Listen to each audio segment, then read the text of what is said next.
तभी उसका बेटा आया। गफूर मियाँ ने अपने बेटे को देखते ही उल्टी सीधी बातें करना शुरू कर दिया। फिर उस मासूम ने कहा, बाबा मैं अपने मामू के पास गया था, लेकिन उसने ये कहकर भेज दिया कि कहना मैं बहुत मशगूल हूँ।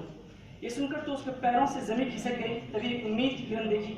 दूर से कोई बूढ़ा आदमी ठेले पर कुछ सामान लिए आ रहा था। गफूर उनकी तरफ दौड़ता हुआ गया और कहने लगा, बाबा मेरी बीवी दर्द-ए-ज़ी में है, वो बेहोश है, मुझे आपकी मदद चाहिए। चलते चलते बूढ़े ने कहा, बेटा किस हॉस्पिटल में जाना है? गफूर ने कहा, नज़दीक में ही सरकारी हॉस्पिटल है, वहीं जाएंगे। बूढ़े ने कहा, बेटा सरकारी हॉस्पिटल में उस वक्त कौन होगा? वहीं एक प्राइवेट हॉस्पिटल है, उसमें ले चलो। लेकिन बाबा उसमें बहुत पैसे लगेंगे जो मेरे पास है नहीं। मैं जहाँ 10 साल से काम करता हूँ, अपने मालिक से मजबूरी बताई, लेकिन उन्होंने रुपए देने के बजाय मुझे डांट पिलाई और कहने लगे कि मेरे सामने हर रोज ऐसी कहानी लेकर तुम्हारे जैसे मुलाजिम आते हैं, मुझे अपनी कंपनी बंद नहीं करनी। अब वो लोग सरकारी हॉस्पिटल के सामने थे। वो लोग तेजी के साथ हॉस्पिटल के अंदर दाखिल हुए। गफूर डॉक्टरों को ढूंढने लगा। उस बड़े सरकारी हॉस्पिटल में रात के उस वक्त न कोई डॉक्टर मिला और न ही कोई नर्स। इधर नीलम की हालत बहुत ही बुरी होती जा रही थी। अब उसकी चीख सरकारी हॉस्पिटल के दो दीवार से टकरा रही थी और उधर गफूर पागलों की तरफ उस बड़े हॉस्पिटल में डॉक्टरों को ढूंढ रहा था। लेकिन जब नीलम की चीख फिजा में और भी ज्यादा गूंजने लगी तो फौरन उसने प्राइवेट हॉस्पिटल का रुख किया और साथ ही नीलम को कुछ कह रहा था। लेकिन अब नीलम खामोश थी और गफूर उससे कह रहा था कि मैं कुछ नहीं हो सकता, थोड़ा और सब्र करो, देखो अब वो सामने हॉस्पिटल है, हम पहुंच गए, बस 2-4 मिनट। वो प्राइवेट हॉस्पिटल पहुंचा। इससे पहले कि इमरजेंसी में ले जाया जाए, वो तो बहुत पहले खामोश हो चुकी थी। उसने तो बहुत पहले ही सब्र कर लिया था। अब डॉक्टर ने गफूर से कहा, काफी देर हो चुकी है, अब मैं कुछ नहीं कर सकता। लेकिन गफूर इस जुमले को सुन नहीं पा रहा था। वो डॉक्टर के पैरों पर गिर के फरियाद करने लगा, डॉक्टर साहब कुछ तो करो। तभी बूढ़े शख्स ने धीरे से उसके कंधे पर हाथ रखकर कहा, बेटा नीलम हमेशा के लिए सब्र कर चुकी है। ये सुनते ही गफूर तो अपना होश खो बैठा। वो ज़ारो कतार रोने लगा। वो चीखने लगा और उसकी चीखें लोगों से कह रही थी कि मैं भी एक इंसान हूँ। अगर आज फलकपोश इमारतों में इंसानियत नजर आती तो फिर हमारी नीलम यूं तड़प कर न दम तोड़ती। उसकी बेकसी और बेचारगी लोगों से कह रही थी, हम भूख व इफलास के मारे हैं, हम गुर्बत के मारे हैं, लेकिन माधो और घेसू नहीं। कभी वो रोते रोते बूढ़े मियाँ से कहता, बाबा परसों खान साहब की बेटी की सिर्फ उंगली कटी थी तो मैं रात के 12 बजे शहर के आखिरी हिस्से से डॉक्टर को बुलाने गया था। लेकिन आज जब मैं इनसे मदद मांगने गया तो इन्होंने अपने दरवाजे तक नहीं खोला। फिर कभी नीलम से कहता, तो अपने नन्हे और मासूम बच्चों को अकेले छोड़ के क्यों चली गई? अभी तो घुटनों के बल चलते हैं, अभी तो वो मुझे सही से नहीं बुला पाते, फिर उस जालिम दुनिया से कैसे? सुबह की आमद थी। चिड़िया घोंसलों से निकलकर चहचहाने लगी। रोशनी पूरी तरीके से फैल चुकी थी। लोगों की चहल पहल थी। गफूर नीलम को ठेले पर लिए दोनों हॉस्पिटल के दरमियान ठेले से टेक लगाए बैठा था। मक्खियों की भनभनाहट थी। बच्चे अपने मासूम हाथों से नीलम के चेहरे से मक्खियां भगा रहे थे और नीलम को जगाने की कोशिश कर रहे थे। और अब दिन के उजाले में लोग तरस खाकर नीलम के किनारे खाली जगह पर दूर से कुछ सिक्के फेंक रहे थे। गफूर अपना सर आसमान की तरफ किए हुआ था। उसकी आंखों से आंसू बह रहा था। वो शायद यही कह रहा था, मौला किसी को गरीबी न दे। शुक्रिया सैफुल इस्लाम साहब, आप हजरात अभी महसूस हो रहे थे। ये दूसरा सेशन आज का ख़त्म होता है और जो है इसके सदारती खुतबे के लिए मैं जनाब जुबैर साहब से गुजारिश करूँगा कि वो तशरीफ़ लाएँ और जो है अपने सदारती खुतबे से आप सामीन को मज़ीद करें।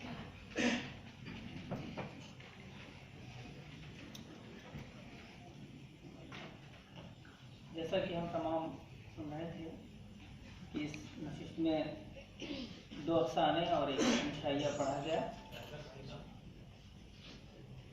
पहला अफसाना महताब आलम साहब मासूम मकतूला के नाम से इन्होंने पढ़ा। जैसा कि हम तमाम वाकिफ़ हैं, आज के ज़माने में जिस तरह के हालात हैं, इस तरह के हालात से हम 2-4 हो रहे हैं। हमारे ये नए साथी उन सारी चीज़ों की तरफ, उन सारे मौज़ूआत को अपने तख्लीक में जगह दे रहे हैं, उसकी तरफ इनका जहन जा रहा है और वो सोच रहे हैं। जाहिर सी बात है, अभी शुरुआती दौर है, अफसाने की तमाम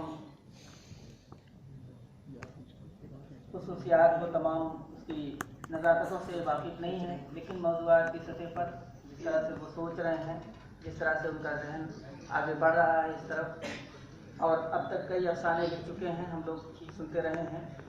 बहुत अच्छा तासुर छोड़ रहे हैं। ज़बान जिस तरह इस्तेमाल करते हैं, जिस अंदाज में वो पढ़ रहे हैं, बहुत काबिल मुबारक हैं वो लोग।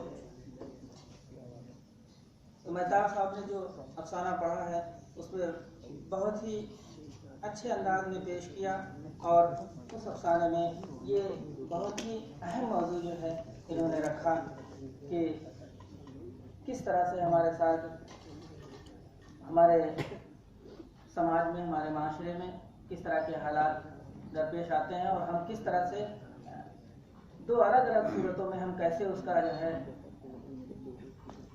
हम उस पर कैसे अमल आवर होते हैं, किस तरह से हम उसका जवाब देते हैं। वही चीज़ अगर हमारे साथ, हमारे बच्चों के साथ अगर वो पेश आता है तो हम उसे दूसरे नज़रिए से देखते हैं। वही चीज़ जब किसी और बच्चे के, यानी एक बेटी और एक बहू में जो फ़र्क महसूस करते हैं, तो वहाँ पर ये चीज़ें और किस तरह से वो सारा दर्द महसूस करते हैं, इन्होंने अपने अफसाने में किस तरह से उन्होंने बहुत अच्छी तरह से उन्होंने बयान किया है।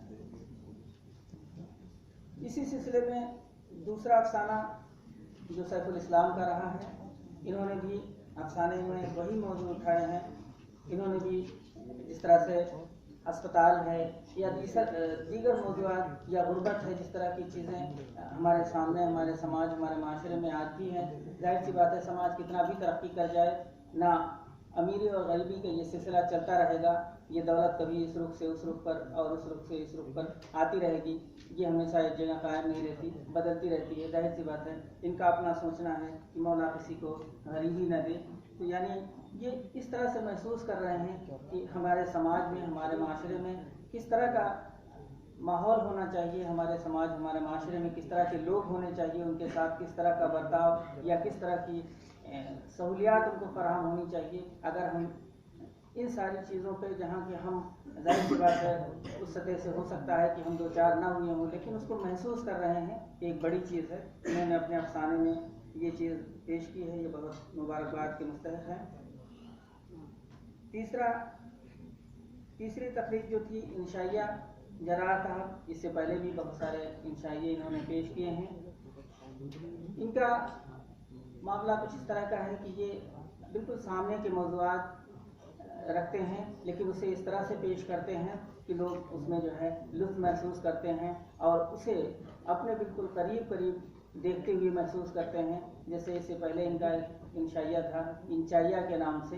तो जिस अभी माहौल में ये अपनी तालीम हासिल कर रहे हैं, हॉस्टल में रह रहे हैं, तो वो पूरी चीज़ें वहाँ पर लाते हैं। और यहाँ पर भी जिस तरह की इनकी आपसी दोस्तों में जिस तरह की शरारतें करते हैं, जिस तरह की चीज़ें होती हैं, ये अपनी तख्लीक़ात में उन्हें पेश कर रहे हैं। जाहिर सी बात है, अगर समाज और माशरे या अपने माहौल से हम अपनी चीज़ें निकालते हैं तख्लीक़ात के लिए, तो उसका एक दूसरा असर होता है।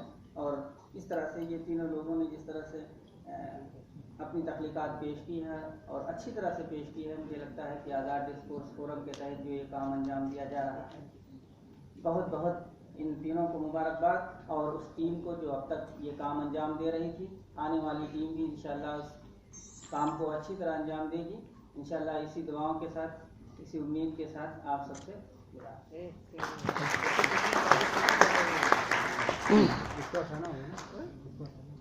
अभी आप हजरात से जुबैर साहब जो है सदारती खुतबा दे रहे थे। अब जो है प्रोग्राम की चाशनी को बदलने के लिए मैं एक नात के लिए आमरीन तमन्ना को दावत देना चाहता हूँ।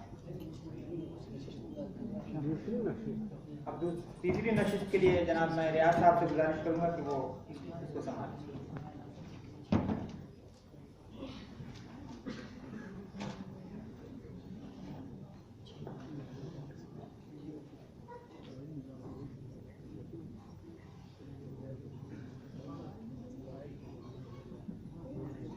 बावकार सामीन किराम, अस्सलामु अलैकुम व रहमतुल्लाह।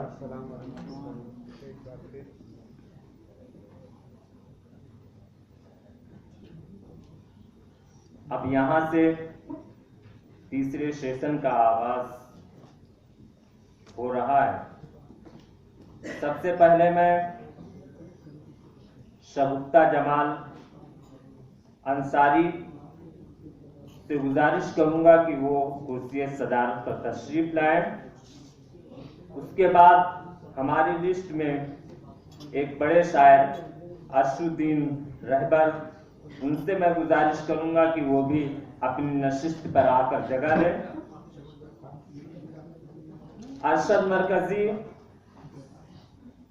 जो मुस्तकबिल करीब के साहिब दीवान शायर हैं, उनसे मैं बड़े अदब व एहतराम के साथ गुजारिश करूंगा कि वो भी आए और कुर्सी पर तशरीफ रखें। मोहम्मद फिरोज खान फिरोज जो नौजवान